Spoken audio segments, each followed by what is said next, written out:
आध्यात्मिक जीवन की दैनिक खुराक सुन रहे हमारे सारे प्रिय श्रोताओं को, परमेश्वर के बड़े भक्तगणों को प्रभु यीशु मसीह के नाम में प्यार भरा जय मसीह की सुप्रभातम और शुभोदय कहते हुए हम सबका मनपसंद ध्यान केंद्र आध्यात्मिक जीवन की दैनिक खुराक में और इस नए दिन में आप सबका स्वागत करते हैं। हमारी अध्ययन इजरा की ग्रंथ में चल रही है, जहाँ पर कल के अध्ययन में हमने फारस का राजा खुसरो को परमेश्वर की अगुवाई को प्राप्त करता हुआ, परमेश्वर के प्रकाशन को प्राप्त करता हुआ यहूदा के यरूशलेम में उन्हीं के मंदिर की मरम्मत करने, उसे फिर से बनाने के लिए, उनकी प्रजा इस्राएल के संतान को बंधुआई में से छुड़ाने के लिए और उसी जिम्मेदारी के साथ में अपने कार्य में आगे बढ़ता हुआ राजा को देखा है। आज के हमारे अध्ययन को वहां से जारी रखते हैं। आगे क्या होता है, प्रजा की प्रतिक्रिया कैसी होती है, परमेश्वर के कार्य कैसे होते हैं, राजा के इस काम में सफल होते हैं या नहीं होते हैं।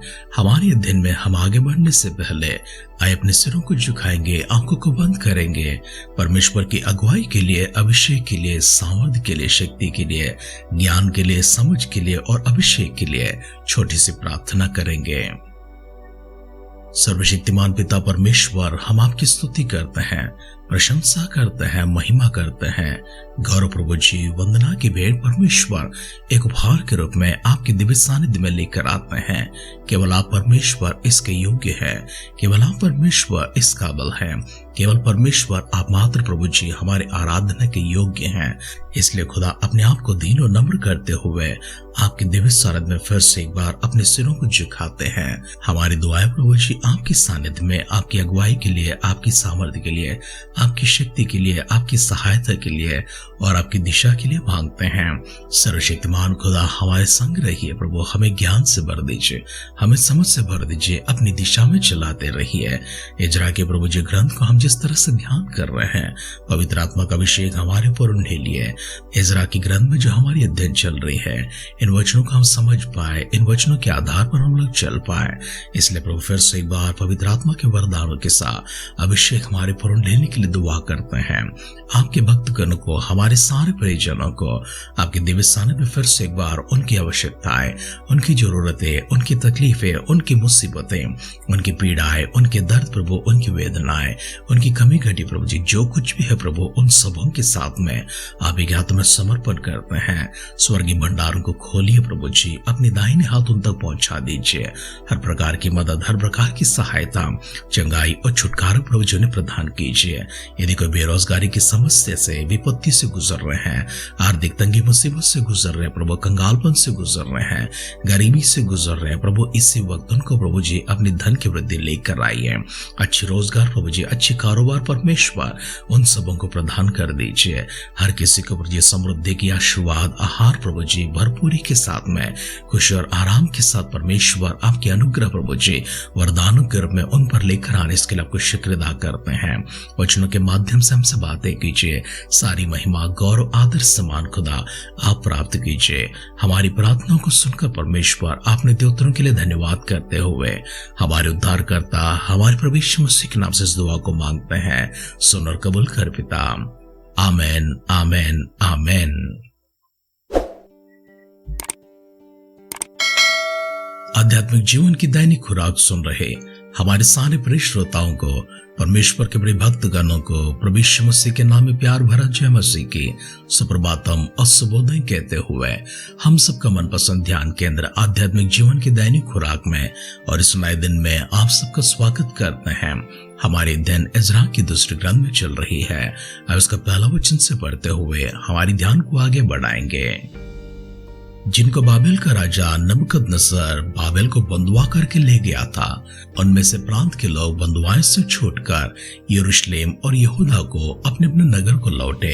वे ये हैं, ये इरुब्बाबेल, यीशु, नहम्याह, सराया, रेलाया, मुर्दखाई, बिलशान, मिस्पार, बिगवाई, रहूम और बना के साथ आए।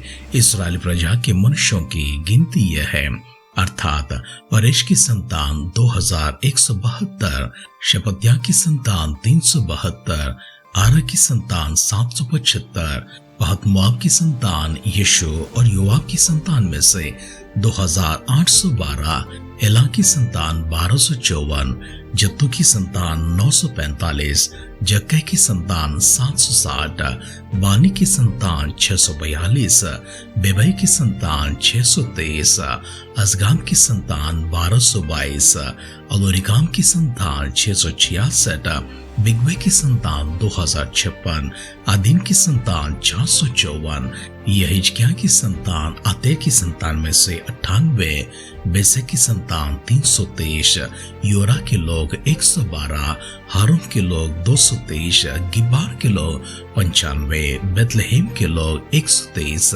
नतोपा के मनुष्य 56, अनातोत के मनुष्य 128, अजबावेत के लोग 42, क्रियत्यारी कपीरा और बेरेत के लोग 743, रमा और गेबा के लोग 621, मिकमास के मनुष्य 122, बेतेल और आय के मनुष्य 223, नबो के लोग 52, मकबीस की संतान 156, दूसरे एलाम की संतान 1254, हारिम की संतान 320, लोद, हदीद और ओनो के लोग 725, यरीहो के लोग 345, सना के लोग 3630, फिर याजको अर्थात यीशु के घराने में से यदयाम की संतान 973, इमेर की संतान 1052, पशूर की संतान 1247, हरीम की संतान 1017, फिर लेवी अर्थात यीशु की संतान और कदमेल की संतान होदब्या की संतान में से 74, फिर गवैयों में से आसाम की संतान 128, फिर दरबानों की संतान शल्लूम की संतान अतेर की संतान तलमोन की संतान अकूब की संतान हतीता की संतान और शोबाई की संतान, ये सब मिलकर 139 हुए।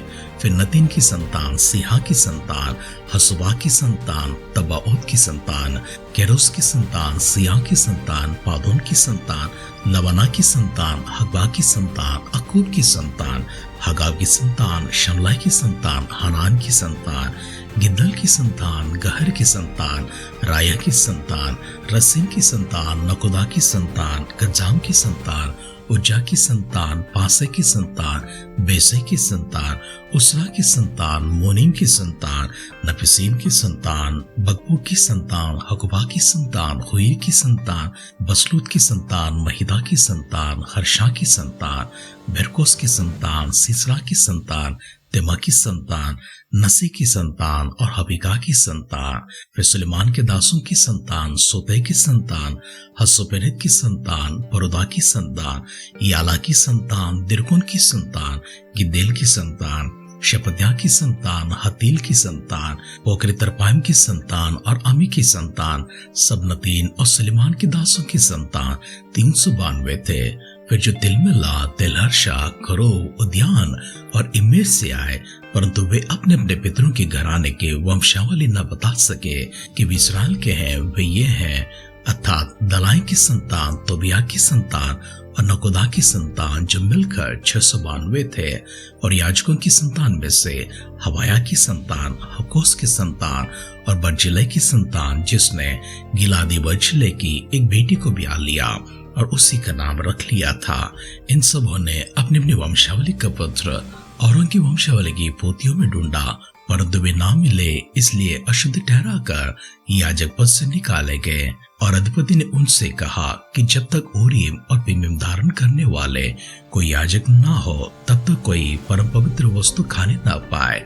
समस्त मंडली मिलकर 42,360 की थी।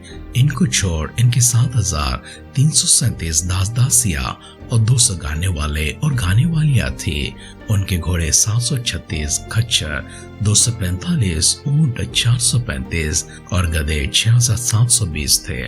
फिर पितरों के घराने के कुछ मुख्य पुरुषों ने जब यहोवा के भवन को जो यरूशलेम में आए, तब परमेश्वर के भवन की उस स्थान पर खड़ा करने के लिए अपनी अपनी इच्छा से कुछ दिए।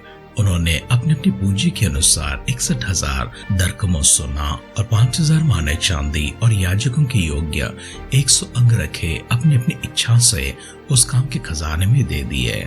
तब याजक और लेवी और लोगों में से कुछ और गवाए और द्वारपाल और नतीन लोग अपने अपने नगर में और सब इस्राएली अपने अपने नगर में फिर बस गए।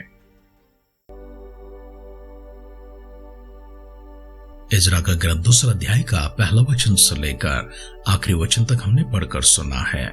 हमारी इस दिन में हम बाबेल की बंधुआई में लेकर गया हुआ राजा नेबूकदनेस्सर के अधीन में जितने बंधुआ थे उनमें से 42,360 की संख्या को देखते हैं जो यरूशलेम को वापस लौट कर आते हैं। बंधुआई में से वैसे ने रिहा होने के लिए, स्वतंत्र होने के लिए कोई मौका तो नहीं था, परंतु परमेश्वर ने फारस के राजा खुसरो के मन में ऐसी प्रेरणा जगाई है कि मंदिर को बनाए और मंदिर को बनाने के लिए उसी की प्रजा बना सकती है। इसलिए उन सबों को रिहा करने के लिए इस अगुवाई को भी प्राप्त करता है। परमेश्वर की संतान जो राह भटक गए हैं वापस अपनी राह पर आते हैं, अपने देश में चले जाते हैं, अपने शहर में चले जाते हैं और सब काम पूरा करने के बाद अपने अपने नगरों को लौट जाते हैं। जो लेवी है, गवैया है, द्वारपाल है, वे सब अपने अपने कामों में लग जाते हैं और सब लोग मिलकर अपनी अपनी पूंजी में से मंदिर की मरम्मत के लिए अपनी इच्छा से दान अर्पण करते हैं। अब तक हमने देखा है किस प्रकार से लोग वापस लौट आए हैं, लेकिन यहाँ पर इस्राएल के कुल अर्थात याकूब के 12 संतानों की गिनती नहीं हुई है, वरन प्रांतों के अनुसार और कुछ मुख्य पुरुषों के अनुसार उनकी गिनती हुई है। और कुछ लोग ऐसे भी हैं जो अपने आप को साबित नहीं कर पाए हैं कि वे यहूदी है, वे इस्राएली है, याकूब की संतान है, क्योंकि उनके पास ऐसा कोई पत्र ना मिला था। ऐसे लोगों को भी अलग करके रखा गया है और उनको और अन्य लोगों को अधिपति ने आदेश दिया है कि जब तक उरीम और तुमीम धारण करने वाला कोई याजक ना हो तब तक कोई परम पवित्र वस्तु को खाने ना पाए। समस्त मंडली मिलकर 42,360 की थी जिनको हमने यहाँ पर देखा है।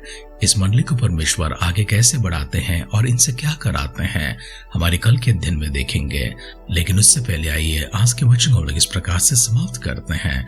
अपने सिरों को झुकाएंगे, आंखों को बंद करेंगे, प्रार्थना करेंगे, लेकिन प्रार्थना में परमेश्वर के पास जाकर पश्चाताप के लिए, परमेश्वर के पास जाकर मन फिराव के लिए, परमेश्वर के पास जाकर क्षमा के लिए हम सब मिलकर दुआ करेंगे, क्योंकि हम भी उनकी राह से दूर हो गए हैं, भटक गए हैं। कैसी जगह है, कैसे क्षेत्र हैं जिनसे हम दूर हो चुके हैं। परमेश्वर की पवित्रता से, धार्मिकता से, उनकी सच्चाई से और उनकी विधियों से हम लोग भटक कर बहुत दूर चले गए हैं। ख्रिस्ती होकर हम लोग जीवन तो जी रहे हैं, हम प्रार्थना कर रहे हैं, हम दुआएं तो कर रहे हैं, वचन तो पढ़ रहे हैं, आराधना कर रहे हैं, कलीसिया में जाते हैं, गीत गाते हैं, अर्पण देते हैं, लेकिन ये सब पर्याप्त नहीं है। इनके साथ में हमें अपने आप में जाकर फिर से एक बार अपने आप को जांचना है, परखना है कितने राहों से और कैसे कैसे हम परमेश्वर से दूर हो गए हैं, मुखर गए हैं। उन सारे विधियों को, उन सारी रीतियों को स्मरण करेंगे, खुदा से क्षमा के लिए प्रार्थना करेंगे। इसलिए अपने सिरों को झुकाते हैं, आंखों को बंद करते हैं, छोटी सी दुआ करेंगे। हमारे पर फिर से एक बार आपकी अनुग्रह के लिए और परमेश्वर हमारे पर फिर से एक बार आपकी करुणा के लिए, आपकी तरस के लिए, आपकी दया के लिए, आपकी प्रेम के लिए प्रभु से प्रार्थना करते हैं। नम्र निवेदन परमेश्वर ये जो आपकी सानिध्य में आती हैं प्रभु इसे स्वीकार करने के लिए और इसके आधार पर हमारे प्रभु जी उत्तर हम तो पहुंचाने के लिए दुआ करते हैं। आपके मन को ठेस पहुंचा हुआ, आपकी विधियों से दूर हुआ, आपकी राहों से प्रभु जी भटका हुआ हर एक स्थिति को, हर हाल को प्रभु जी हम लोग पहचानते हैं, जानते हैं, स्मरण करते हैं और प्रभु जी क्षमा मांगते हैं। सहायता प्रभु जी हमारे ऊपर लेकर आइए, क्षमा हमको दीजिए। अपने प्रेम में, अपनी अगुवाई में प्रभु जी फिर से एक बार हमें आगे बढ़ाते रहिए।